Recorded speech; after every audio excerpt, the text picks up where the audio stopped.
How to unforget and reconnect a Bluetooth device on iPhone. Hello guys, this is Atticus and welcome back to another tutorial video. In today's video, I'll teach you guys how you can unforget and reconnect a Bluetooth device on iPhone. So without any further ado, let's dive right into it. The first step here is open up your setting app. After you open up your settings app, head over to Bluetooth. Now you can open up your Bluetooth, and after you've opened up your Bluetooth, simply disconnect to any or forget any device that you have. If you've already done that, you can simply scroll down.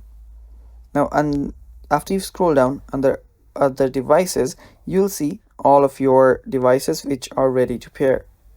So just wait for the device to pop up here, and after you find the device to pop up here, you can simply select on that device and connect on it again. And it's that simple to just reconnect back. All you have to do is tap on that device and you should be good to go.